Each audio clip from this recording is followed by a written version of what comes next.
హైదరాబాద్ మహానగర ప్రజల ప్రధాన రవాణా వ్యవస్థ అయిన మెట్రో రైలుపై తెలంగాణ ప్రభుత్వం కీలకమైన చారిత్రాత్మక నిర్ణయం తీసుకుంది. ఇప్పటివరకు పబ్లిక్ ప్రైవేట్ భాగస్వామ్య విధానంలో కొనసాగుతున్న ఈ ప్రాజెక్టులో ఎల్ఎన్టీ మెట్రోకు ఉన్న 100% ఈక్విటీని ప్రభుత్వం స్వాధీనం చేసుకుంది. దీంతో హైదరాబాద్ మెట్రో రైల్ పూర్తిగా ప్రభుత్వ యాజమాన్యంలోకి వచ్చింది.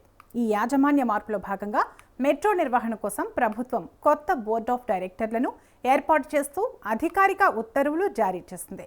ఇకపై మెట్రో భవిష్యత్ ప్రణాళికలు, విస్తరణ పనులు, రోజువారీ నిర్వహణ ఈ కొత్త బోర్డు పర్యవేక్షణలో కొనసాగనున్నాయి.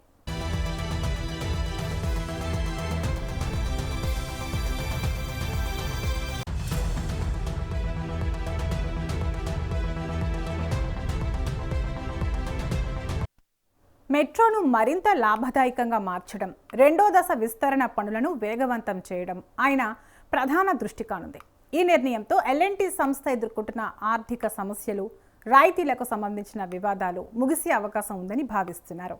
ఇకపై మెట్రోపై ప్రభుత్వానికి సంపూర్ణ నియంత్రణ ఉండడంతో సేవల నాణ్యత మెరుగుపడి ప్రయాణికులకు మరింత సౌకర్యం అందుతుందని విశ్లేషకులు అభిప్రాయపడుతున్నారు.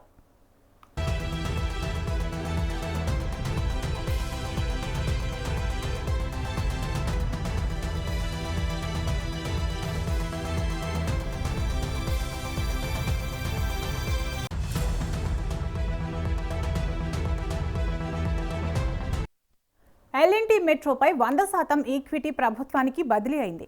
15,000 కోట్లతో హెచ్ఎంఆర్ఎల్ ద్వారా కొనుగోలు పూర్తయింది. ఎల్ఎన్టీ నుంచి పూర్తిగా ప్రభుత్వ అధీనంలోకి మెట్రో వచ్చేసింది. కొత్త బోర్డ్ ఆఫ్ డైరెక్టర్ల నియామకం జరిగింది. మెట్రో చైర్మన్గా సిఎస్ రామకృష్ణరావును నియమించారు. మెట్రో ఎండీగా సర్ఫరాజ్ అహ్మద్ కొనసాగుతారు. ఐఏఎస్, ఐపీఎస్ అధికారులకు కీలక డైరెక్టర్ పదవులు దక్కాయి. షేర్ హోల్డర్లకు ఒక్కో షేర్ కేటాయించారు. తెలంగాణ ప్రభుత్వానికి మెజారిటీ షేర్ హోల్డింగ్ ఉంటుంది. హెచ్ఎంఆర్ఎల్కు మిగిలిన షేర్లను కేటాయించారు.